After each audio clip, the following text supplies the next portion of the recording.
Salut tout le monde, c'est Sophia, bienvenue sur la chaîne Apprendre par l'expérience. Aujourd'hui, je voudrais vous parler de l'égoïsme en couple. Dernièrement, j'ai fait une expérience désagréable, donc je suis en couple et je n'avais pas compris et je n'avais pas remarqué à quel point il est très facile d'être égoïste en couple, de ne pas penser à l'autre. Lorsqu'on est en couple, on a l'impression que tout nous est dû. Pourquoi? Parce qu'on est ensemble. Parce qu'on est ensemble, parce qu'on sort ensemble, on se doit d'aller obligatoirement dans la même direction que notre partenaire. Et c'est complètement faux parce que malgré qu'on soit en couple, on a notre identité et on a le droit de refuser d'aller dans le sens de notre partenaire. Je vous donne un exemple pour que ce soit un peu plus imagé. Donc, la dernière fois, je voulais faire un câlin avec mon partenaire. Moi, je voulais, lui n'en avait pas envie parce qu'il était fatigué. Et j'ai insisté. Et malgré le fait que j'ai insisté, il l'a refusé. Comment j'ai interprété ce refus? Comme du rejet. Alors que ça n'en était pas. C'était pas du rejet. C'était juste qu'il n'en avait pas envie, simplement. Là, tout de suite maintenant, quand moi j'en avais envie, il n'en avait pas envie. Et parfois, on interprète mal le fait que notre partenaire n'aille pas dans notre sens. Et c'est lors d'une situation, comme celle que je viens de vous raconter, qu'on se rappelle. Vous savez, ça nous met comme une claque de réalisme, parce qu'on se rappelle qu'effectivement, notre partenaire n'est pas à notre disposition. Il a le droit de refuser, comme il a le droit d'accepter. Il doit penser à lui. Qu'est-ce qu'il a envie?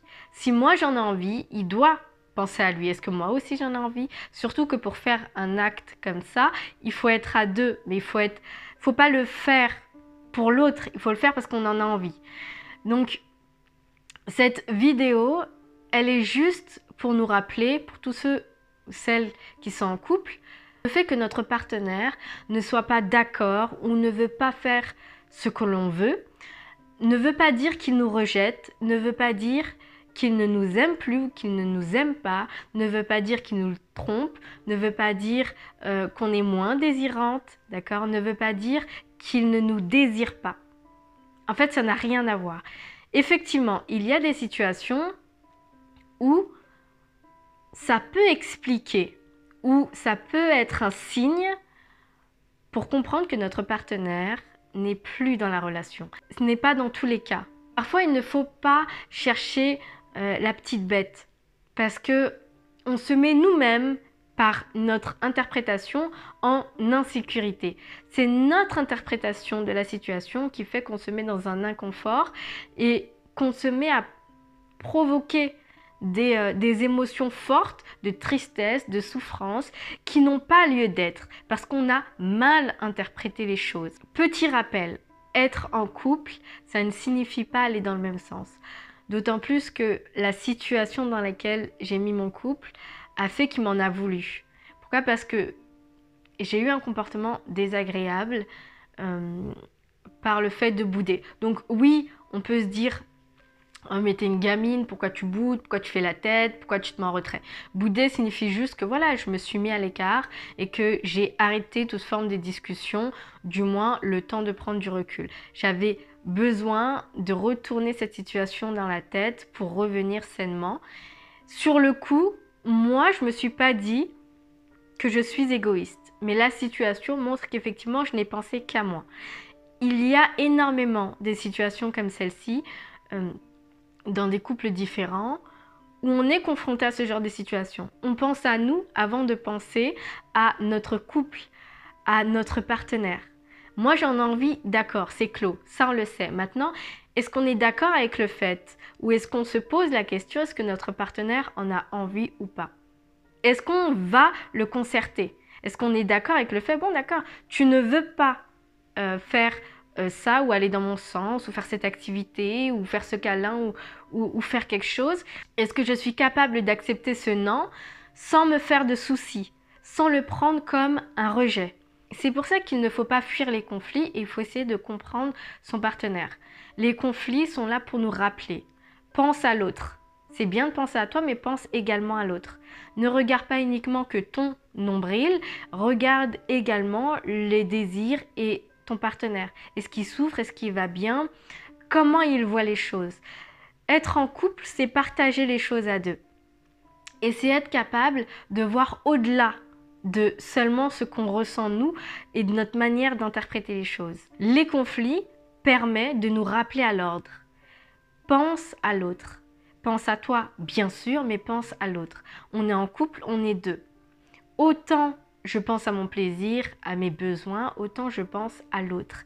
Et le problème de beaucoup de couples, les problèmes qu'on peut rencontrer, c'est effectivement qu'on pense qu'à nous.